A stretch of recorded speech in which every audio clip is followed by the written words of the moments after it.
Justement, il faut qu'ils rendent des comptes. Il faut que l'ambassadeur de l'Inde ici au Congo rentre quand même, qu'on nous explique, qu'on nous dise pas comme j'écoutais hier à la télévision, ouais, on l'attrape avec de la drogue, mais ils vont quand même pas bluffer les gens avec cette histoire de drogue. Il n'y avait pas question de drogue. Je sais qu'en Inde, c'est pas la première victime. Hein. Il y a eu une jeune fille qu'on avait à l'époque. Oui. Mais pour qu'il y ait la justice, le gouvernement congolais doit faire quoi? Il doit sévir carrément.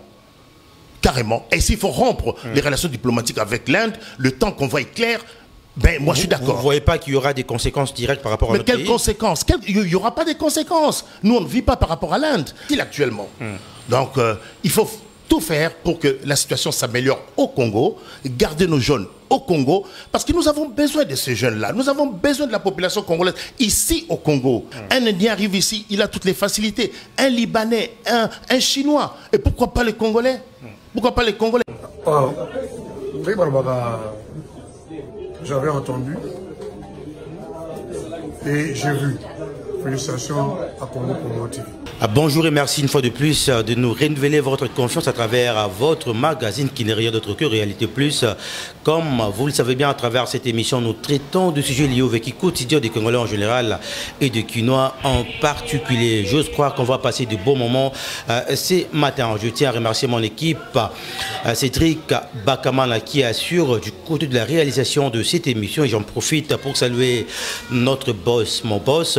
Lui s'appelle Raph Nguindo depuis les États-Unis d'Amérique à travers Congo Promo TV et je n'oublie pas nos amis depuis Molière TV. Il faut dire qu'aujourd'hui on a encore un réel plaisir de recevoir pour vous l'un des grands journalistes de la République démocratique du Congo. C'est vrai qu'il est devenu français. Il habite à Paris, donc il est ici à Kinshasa. Il s'appelle Monsieur Robert Congo. Notre ami de tous les temps, M. Robert, à qui je dis déjà bonjour.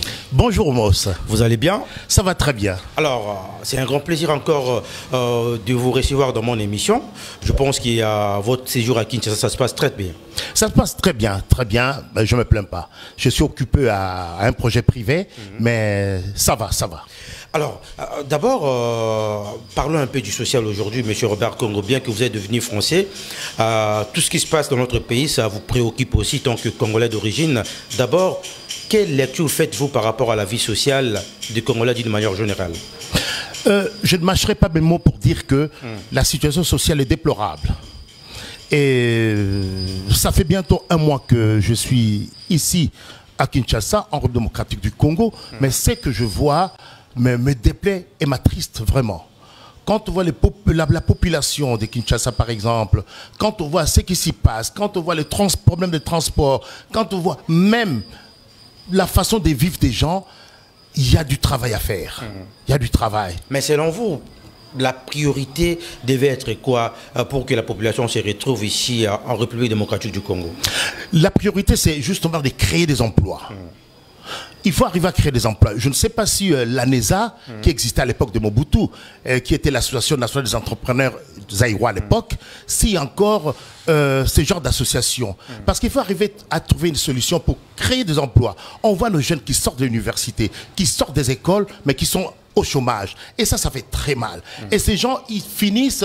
même si ce n'est pas un saut métier, qui finissent sureurs, qui finissent taximen, qui finissent même wewa. Et pourtant, c'est des universitaires par rapport à leurs études. Et ça fait très très mal. Alors moi, je pense que la première chose serait de créer des emplois. Il faut s'organiser dans un premier temps. Est-ce que l'Agence nationale de l'emploi existe-t-elle au Congo? Je n'en sais rien. Mais je souhaiterais, si elle existe, qu'elle existe réellement. Et que le ministère de l'économie et que le ministère de l'emploi et que tous ces ministères qui peuvent s'occuper de ces jeunes, qui peuvent s'occuper de l'emploi, s'y mettent vraiment. Il faut créer des emplois. C'est en créant des emplois, en faisant travailler le peuple congolais qu'on arrivera à résoudre les problèmes du social. Mais sinon, la pauvreté... Mais est-ce qu'on peut dire qu'il y a ce qu'on appelle le manque de la volonté politique ici en République démocratique du Congo? Parce que je ne pense pas que c'est l'argent qui manque. Mais je ne le pense pas. Vous l'avez dit d'ailleurs. Il y a manque de volonté. Vous savez, vous l'avez bien dit, tout est question de volonté politique. Mais la question que je me suis toujours posée, est-ce que ces gens aiment-ils les Congo, aiment-ils le peuple congolais? Et ça fait très mal. Parce que si on aimait vraiment le Congo, on créerait les conditions pour que ces jeunes puissent trouver du travail. On crée les conditions pour que les gens puissent travailler. On crée les conditions pour que les hôpitaux fonctionnent normalement. On crée les conditions pour que le Congolais ait au moins le minimum vital. Or, ce n'est pas le cas. Alors, que font ces autorités politiques? On se pose la question. Est-ce que travaillent-ils justement pour eux-mêmes ou sont là justement... Un politique, c'est qui? Un politique, c'est quelqu'un qui travaille pour sa nation. C'est quelqu'un qui travaille pour sa population et non quelqu'un qui travaille pour soi. Alors ça, c'est une aberration de continuer à laisser le peuple croupir dans la misère en tant que les autres roulent sur carrosse. Alors là, ça ne va pas. Alors, vous êtes diaspora. Il y a un Congolais, un étudiant congolais qui vivait en Inde. Et il est décédé, il était tué par rapport aux informations qu'on a eues. D'abord, en tant que diaspora, est-ce que ça vous touche aussi? Énormément. Énormément. On a vu les images à la télévision. Ça touche énormément. Et d'ailleurs, ça me ravit dans le sens où j'ai vu quand même le Congolais ici à Kinshasa manifester. Ouais, il le faut.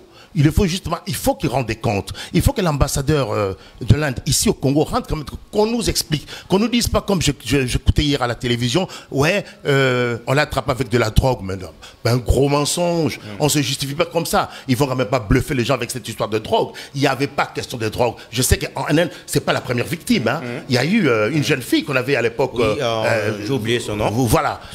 Qui a connu le même sort. Alors qu'on ne nous parle pas de la drogue. Et pour la fille, qu'est-ce qu'on nous avait raconté? Que du mensonge. Mais pour qu'il y ait la justice, le gouvernement congolais doit faire quoi? Il doit sévir, carrément. Carrément. Et s'il faut rompre les relations diplomatiques avec l'Inde, le temps qu'on voit est clair, ben, moi je suis d'accord. Vous ne voyez pas qu'il y aura des conséquences directes par rapport à notre pays? Mais quelles conséquences? Il n'y aura pas de conséquences. Nous, on ne vit pas par rapport à l'Inde. Le Congo vit par rapport à lui-même. Il y a des jeunes Congolais qui aiment bien aller à l'extérieur, et pourtant ici, il y a des écoles, il y a des universités, Monsieur Robert Congo. Mais maintenant, le jeune Congolais considère l'extérieur comme l'Eldorado, comme le paradis, là où il fait mieux vivre.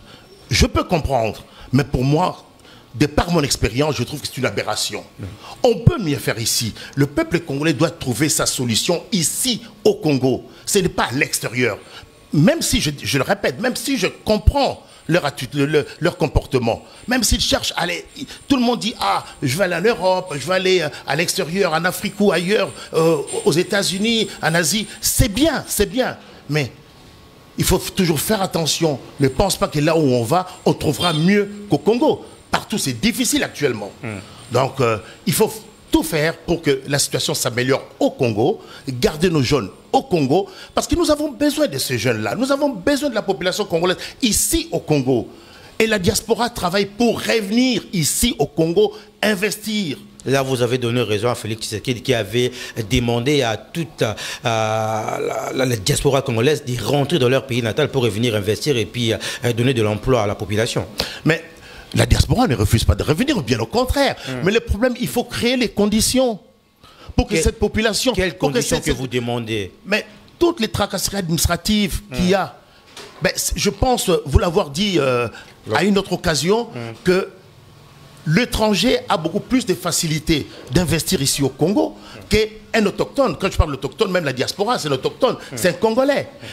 Quand les Congolais arrivent ici, ils rencontrent pas mal d'obstacles. Mais quand un étranger, un Indien, voilà, nous parlions il y a 2 minutes des Indiens, un Indien arrive ici, il a toutes les facilités. Un Libanais, un Chinois. Et pourquoi pas les Congolais? Pourquoi pas les Congolais? Mais nous, qu'on crée les conditions de notre retour, qu'on nous mette à l'aise lorsque nous allons revenir ici, et nous allons travailler. Et l'objectif, c'est quand les Congolais vont revenir ici, quand la diaspora va revenir ici, ça ne sera pas pour venir chercher du travail, je ne sais dans quel ministère, mais c'est pour créer. C'est pour créer des entreprises, pour investir vraiment et créer des emplois. Voilà l'objectif. Moi, je pense que c'est ce que doit faire la diaspora, c'est ça. Revenir, mais pour créer et non pas pour aller chercher du travail dans je ne sais quel ministère. Alors, depuis que vous êtes ici à Kinshasa, vous avez bien que vous étiez venu pour des problèmes personnels, qu'est-ce que vous pensez faire par rapport à la population quinoise, en particulier congolaise en général? Moi, je pense, je suis en train de réfléchir à ça, justement. Je suis en train de réfléchir, bon, je suis venu pour un autre objectif, mais je vois ce qui se passe. Je vais retourner à Paris, en France, où je vis. Je vais réfléchir franchement. Qu'est-ce que mon épouse et moi-même, qu'est-ce que nous pouvons faire pour aider cette population? Quelle sera notre part, justement? Comment allons-nous participer à l'amélioration des conditions des Congolais? Oui, on y pense constamment, d'ailleurs. Justement, Monsieur Robert Congo, je pense que vous êtes quelqu'un qui est mieux placé de voir comment est-ce que la population vive. Aujourd'hui, par rapport à tout ce qui se passe, on avait vu le relation entre Félix Tshisekedi et Joseph Kabila. Beaucoup de gens, surtout vous, c'est de la diaspora, vous avez demandé qu'il y ait ce qu'on appelle une distance entre Félix et Tshisekedi. Est-ce qu'aujourd'hui, on peut dire que par rapport à la politique de Félix, la population peut espérer quelque chose? Ben, accordons-lui au moins ce temps-là qu'il a demandé. Parce que le 6 décembre, qu'est-ce que le 6 décembre 2020, il nous avait dit qu'il n'avait pas de mains libres. Hein, que le 6 décembre, il nous a encore répété qu'il Salomé Banda et le Warrior ont été justement installés à 100 jours. Hein. Bon, justement, votre analyse aussi, après 100 jours de gouvernement de Sama Lukonde. Mais j'attends voir, moi personnellement, jusqu'à présent, je n'ai rien vu. Franchement, je suis clair, je n'ai rien vu. Moi, c'est ce qui m'intéresse en premier, c'est le social, c'est la situation des Congolais. Le reste, moi, ça c'est du saupoudrage, moi, ça ne m'intéresse pas. Moi, j'aimerais voir que le transport, l'hôpital, et quoi encore, les routes. Ils vous diront, ils ont créé beaucoup de choses. Il y a du saut de mouton, il y a encore quoi? Parce que le saut de mouton a réglé quel problème? D'embouteillage. Selon vous? Mais non. Mais non. Moi, je fais la route centre-ville qui me collait tous les jours. Ah ben, c'est une galère.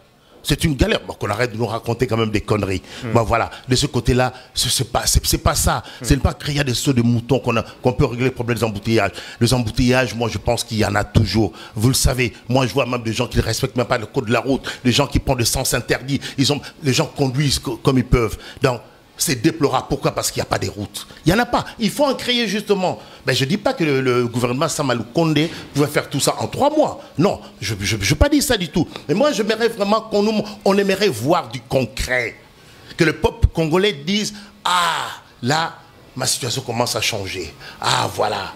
Que les enfants étudient, surtout dans de bonnes conditions. Ça, c'est important aussi. L'enseignement, qu'on ne tue pas l'enseignement. Parce que là, j'ai l'impression qu'on veut tuer notre enseignement et qu'on veut tuer notre jeunesse. Et ça, non. Il y a déjà ce qu'on appelle la gratuité de l'enseignement. Les enfants ne payent plus. Ils aillent à l'école gratuitement. Il faut quand même féliciter le gouvernement. Ça, mais je voudrais justement savoir comment fonctionne cette gratuité de l'enseignement. Moi, je ne vois pas comment ça fonctionne. Puisque quand on pose la question aux parents, les parents vous disent que voilà, non, moi je payais, je donnais $10 à l'instituteur, $10 au professeur, $20. Où est la gratuité de l'enseignement? Où est la gratuité de l'enseignement? Mais attendez, ben, on va quand même pas nous faire croire du n'importe quoi. Vous ne faites pas confiance à Sama Lukonde par rapport à la gratuité de l'enseignement Mais non, il vient de commencer il y a 100 jours. D'accord. Si on fait son bilan, pardon, on n'a pas encore rien vu, des concrets. Mais attendons qu'il nous montre, c'est ce qu'il sait faire en tant que Premier ministre. Parce que le président de la République donne les orientations, et c'est le gouvernement qui applique les orientations du président de la République. Mais qu'est-ce que le gouvernement a reçu comme orientation? Je n'en sais rien, mais j'aimerais bien voir. Hein, qu'on arrête de bluffer des gens avec des chiffres économiques, des trucs économiques. Non, le peuple moyen ne comprend pas tout ça. Alors, le peuple veut manger, il veut aller à l'école, il veut aller dans un hôpital pour se faire soigner. Voilà, des choses simples, mais bien, qui garantissent quand même les conditions d'existence de la population. Justement, M. Robert Congo, parlons un peu de l'infrastructure ici en RDC et puis en Afrique. Pourquoi, selon vous, M. Robert Congo, il y a beaucoup d'Africains qui ont beaucoup d'argent, qui volent l'argent dans leur propre pays pour aller investir en Europe, aux États-Unis d'Amérique? Qu'est-ce qui pousse les Africains à faire ces choses, selon vous? Je vais être cru, c'est l'idiotie. Là, c'est trop dur. Ouais, c'est pourquoi je dis que je vais être cru. C'est l'idiotie. Pourquoi? Ils vont investir ailleurs. Ils sont politiques, parce que ce qu'ils font, ça, c'est souvent des politiques. Est-ce qu'après, ils récupèrent cet argent? Parce qu'on a vu avec Obiang. Mais non, avec Obiang, c'est des biens mal acquis. Avec des biens mal acquis. Voilà, c'est ce qu'il a devenu. Hein? Donc, c'est pourquoi je parlais de l'idiotie. C'est une idiotie. C'est être idiot. Ce n'est pas qu'on vous insulte. Hein. Quand je dis la personne est idiote, elle est idiote. Je n'insulte personne. Mais c'est une idiotie. Ce que font nos hommes politiques africains, c'est vraiment de l'idiotie. Parce que vous allez investir ailleurs. Où est l'argent de Mobutu? Ça vous choque aussi des fois. Ben voilà. Voilà. Il a investi ailleurs, ce sont les autres qui ont récupéré. Les Suisses ont récupéré, les Français ont récupéré, les Belges ont récupéré, les Américains ont récupéré. Mais c'est ce qui va se passer aussi avec tout ce monde qui fait ça. Ils ont peur de quoi pour investir ici? Ils ont peur de quoi? Autant investir ici, créer des écoles, créer des emplois, créer... Mais c'est ce que je vous disais l'autre jour, on avait une classe économique ici. Cette classe économique n'existait plus. Et ça n'interpelle personne. Ça n'interpelle personne, mais c'est choquant. Mais est-ce que nous, les Africains, on doit continuer à compter aux Européens, aux Américains, ou on doit prendre conscience pour que nous puissions aussi faire de grandes choses? Il ne faut jamais compter sur les Européens, sur les Américains, sur ces étrangers, non. Eux ne travailleront jamais pour les Congolais. On a été colonisés par eux. Hein, mais non, mais c'est fini, ça fait 61 ans. Mais c'est fini, mais prenons notre destin en main. C'est fini la colonisation. Hein? C'est fini. Prenons notre destin en main. Disons-nous que nous sommes Congolais. Que voulons-nous faire de notre pays? Que voulons-nous faire de 2 345 000 km² que nous disposons? Nous avons des terres arables partout. On peut faire de l'agriculture. On peut faire beaucoup de choses. Nous avons des minéraux. Nous sommes l'un des pays les plus riches en sol et sous-sol. Mais pourquoi nous souffrons? Pourquoi le peuple congolais souffre? C'est bien beau de dire que nous sommes riches en le Congo. Mais oui. Mais est-ce que le peuple en profite? On aimerait bien en profiter. Parce que quand l'étranger vient ici, quand l'Américain, le Français, les Belges, quand ils viennent ici, ils viennent pour leurs intérêts. Et en politique, il n'y a que des intérêts. Ça, c'est le général de Gaulle qui le disait. En politique, il n'y a que des intérêts. Et le blanc, quand il vient là, l'occidental qui vient là, c'est pour ses propres intérêts. Un occidental ne travaillera jamais pour nous, les Congolais. Ce sont les Congolais qui doivent travailler pour eux-mêmes. Et il est temps qu'ils en prennent conscience. Est-ce que nos politiciens comprennent tout ça? Mais ils le savent, ils le savent. Ils le savent très bien, ils ne sont quand même pas bêtes. Ils le savent, mais... Je vais encore être cru, ils s'en foutent. Ils s'en foutent. Mais comment est-ce qu'aujourd'hui, nos politiciens, que ce soit ceux de l'opposition ou ceux de la majorité, ils peuvent être ensemble pour travailler pour l'intérêt du pays, selon vous? Mais on va dire que, est-ce qu'il faut qu'ils dialoguent ou qu'ils fassent je ne sais pas quoi? Mais ce temps-là est révolu. Le dialogue, depuis 90, on assiste qu'à des dialogues, ça fait 30 ans. Et puis apparemment, ça n'apporte rien. À rien. Ça n'aboutit à rien du tout. C'est ce qu'il faut, c'est la conscience de tout un chacun. Il faut que tout un chacun se sente responsable, que je suis responsable de ce pays. Je suis responsable dans ces pays. Ce n'est pas forcément être politique. Tout citoyen est responsable. Tout citoyen est responsable. Il faut responsabiliser le peuple congolais. C'est tout. Il faut éduquer le peuple congolais que ceci t'appartient. Ton pays t'appartient, le sol t'appartient, les sous-sols t'appartiennent. C'est à toi. Déjà, il faut que les autorités congolaises comprennent cette chose-là. Tant qu'ils ne comprendront pas ça, ou bien ils le savent, ils le comprennent, mais ils font comme si. Parce que, qu'est-ce qui se passe? Ces gens, ils viennent, ils travaillent, ils s'en mettent plein les poches, et puis c'est casse. Parce qu'ils savent que la députation, c'est combien? C'est 5 ans, 10 ans, quand il va partir. Il faut bien qu'ils s'achètent des villas à Kinshasa. Il faut bien qu'ils... je vais encore être cru, il faut qu'il ait au moins 7-10 femmes dans tous les coins de la capitale. Et ça, ce n'est pas une vie. Ce n'est pas une vie. Alors, les élections, M. Robert Congo en RDC, en perspective pour 2023, d'abord, on a vu ce qui s'est passé par rapport aux confessions religieuses. On a vu l'Église catholique et le SCC se débarquent du Réunion. D'abord, comment est-ce que vous analysez tout ça? Est-ce qu'il y aura élection en 2023? Bonne question. Je crains qu'il n'y ait pas cette élection-là. Parce que ce qui se passe avec les religieux au niveau de la CENI risque de changer un peu la donne. Et on va glisser, comme on fait d'habitude. Ah oui, on n'a pas trouvé, il n'y a pas eu consensus, et le temps passe, 2022, et parce que les élections se préparent un an en amont. Ça se prépare pas en 2023. 2023, ce sera la campagne électorale et puis les élections. Mais 2022, au plus tard décembre, il faut que tout soit prêt. Mais déjà, on a du mal à se mettre d'accord sur le nom du candidat pour la présidence de la CENI. Et enfin, je ne sais pas trop. Mais je pense qu'on risque de glisser. Est-ce que l'Église a un rôle à jouer par rapport au développement du pays? Ah bien sûr. L'Église a un rôle social, oui. Oui. Qu'on ne dise pas que voilà, non, eux c'est des religieux, nous c'est des politiques. Non. Attendez, mais avant d'être prêtres, ils sont qui? Mais ils sont congolais. Mais pourquoi ils ne parleraient pas? Ah oui. Mais est-ce qu'un religieux peut être aussi un politicien? Ben bien sûr que oui. Mais c'est un citoyen. C'est un citoyen, il peut être politicien. Mais on en a vu à l'époque, ça existait en France. Des cardinaux être des hommes politiques. Ça existait partout dans le monde. Mais ici, chez nous, c'est pas pareil. Mobutu l'avait si bien dit, on ne suit pas des lièvres à la fois. Mais non, c'est pas ça le problème. Soit vous êtes religieux. Non, ça c'est trop facile. Ça, trop on trouve toujours dire que voilà, non, vous êtes prêtre, occupez-vous de l'église. Nous, le politique, mais non. Un prêtre, un religieux, avant d'être prêtre ou religieux, ou pasteur, ou imam, est avant tout citoyen. Donc, le problème politique le concerne également. Alors, pourquoi pas il donnerait son avis? Alors, que direz-vous aux gens qui pensent qu'aujourd'hui, les religieux sont manipulés par le politicien pour leurs propres intérêts? Est-ce que, selon vous, vous pensez aussi de la même façon que les gens qui disent cela? Mais c'est possible qu'il y ait des religieux qui sont manipulés. Ça, c'est possible, c'est des êtres humains. C'est possible. Mais cela n'exclut, cela ne voudrait pas dire qu'ils ne peuvent pas s'intéresser à la chose politique. Même s'ils sont manipulés, mais c'est des êtres humains. C'est vrai, je n'en doute pas. Ça, c'est possible. C'est possible. J'ai même entendu des choses qu'on leur achète ces sus-là, qu'on leur donne de l'argent. Mais écoutez, c'est des êtres humains. Donc ils ne vont rien apporter ici au pays, parce qu'on attend beaucoup d'eux, mais apparemment, au retour, la population continue à désespérer et puis à avoir des trucs qui ne le mettent pas d'accord. Non, mais c'est ce que moi je dirais aux religieux. Il faut qu'ils prennent un peu de distance par rapport à tout ça. Même si la chose politique les intéresse aussi, mais il faut qu'ils prennent de la distance. Quand je dis prendre la distance, c'est quoi? C'est-à-dire il faut qu'ils réfléchissent, surtout ne pas rentrer dans des calculs politiques. Voilà la différence. Okay.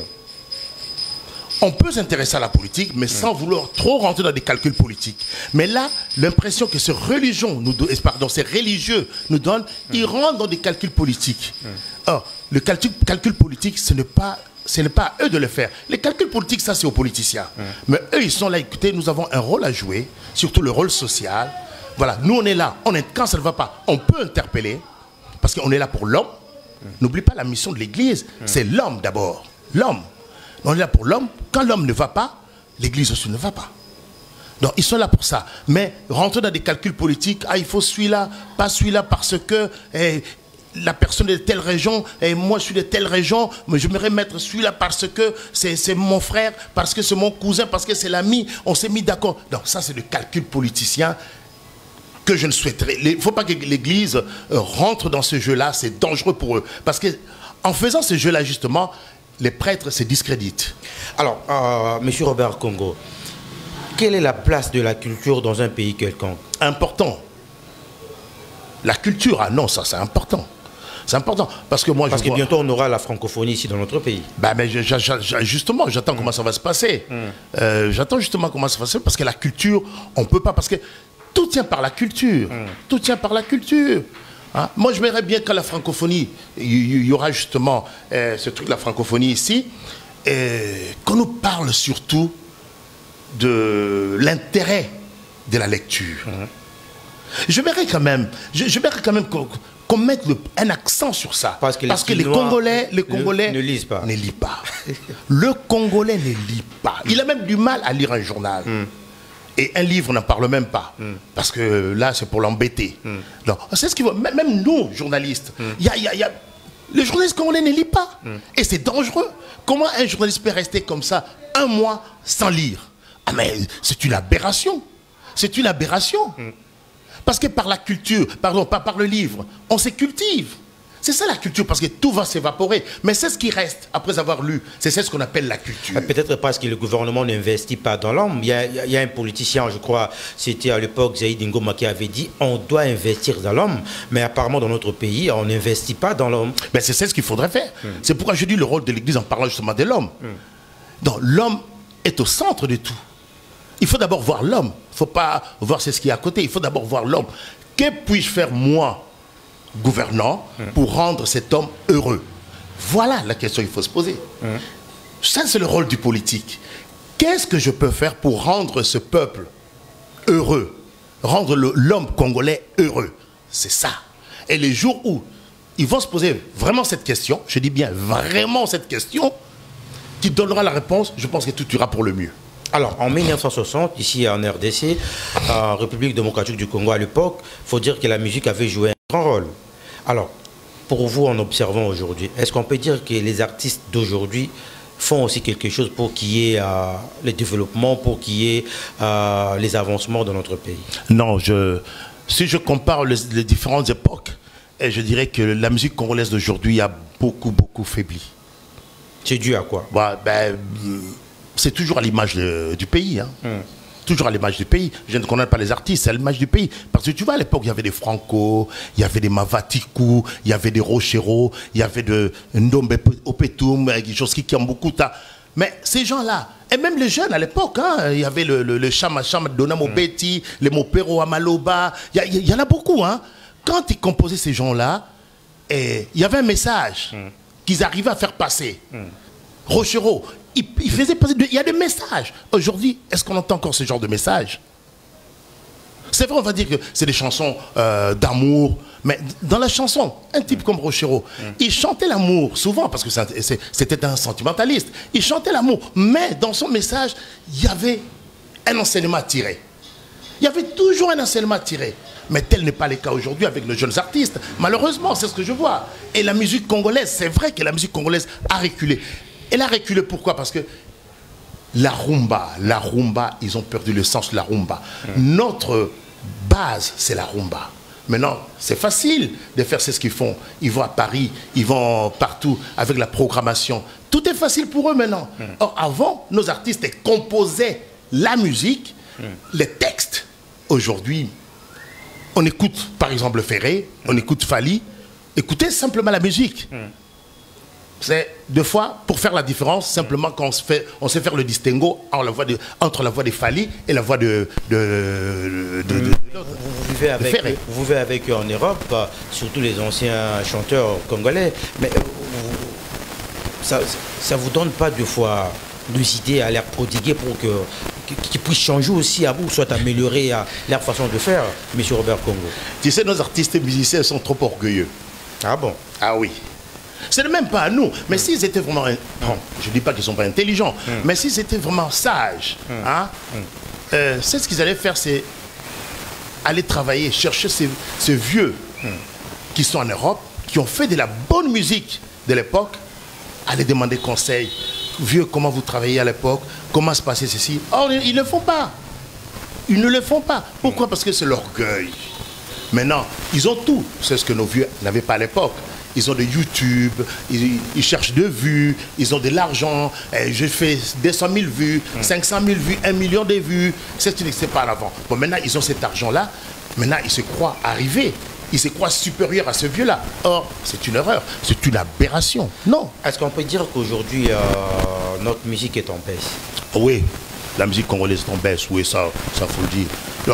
Le musicien congolais ne crée plus. Mais que faut-il faire pour relever ces défis? Parce qu'auparavant, on parlait que de musiciens congolais, mais aujourd'hui, on parle de Nigérians, des Ivoiriens, et tout, c'est un manque à gagner pour nous.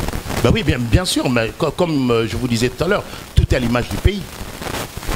Quand le pays ne va pas, il ne va dans tout le sens, dans tout le côté. Hein. Alors, comment est-ce qu'on peut faire pour qu'il y ait la paix entre les artistes musiciens et les combattants pour que nous puissions répondre à notre flambeau comme auparavant?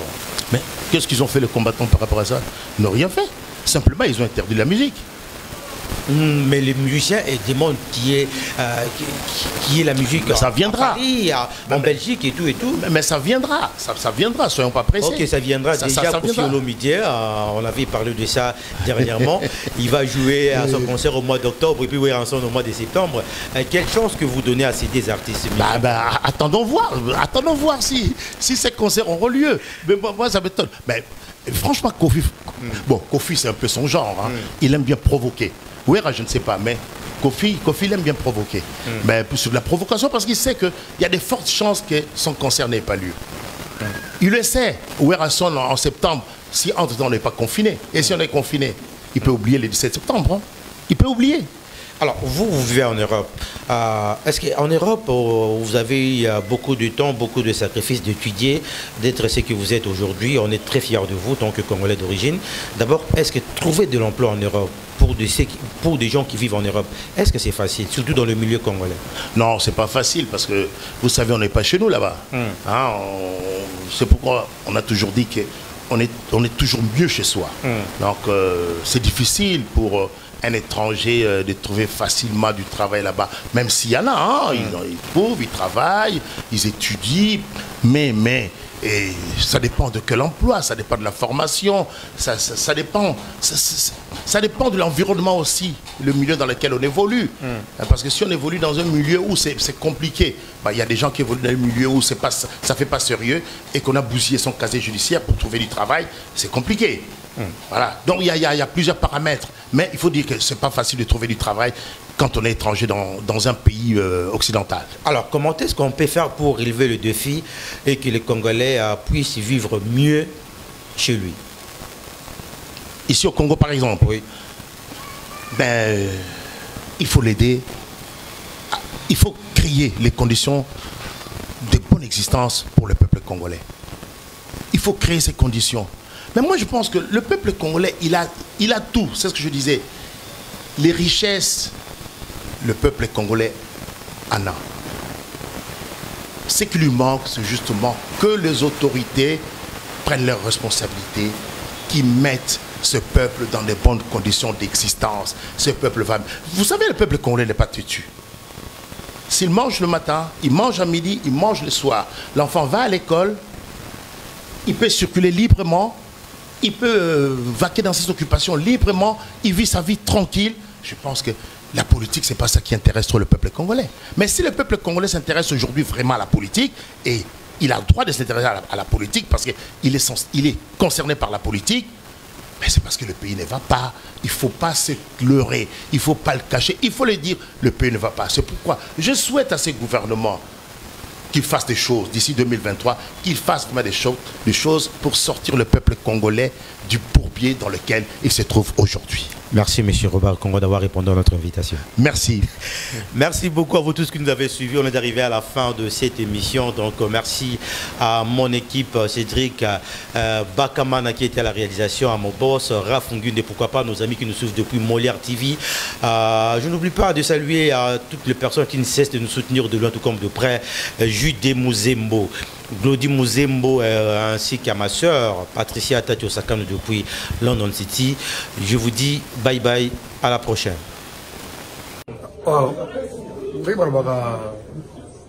J'avais entendu et j'ai vu. Félicitations.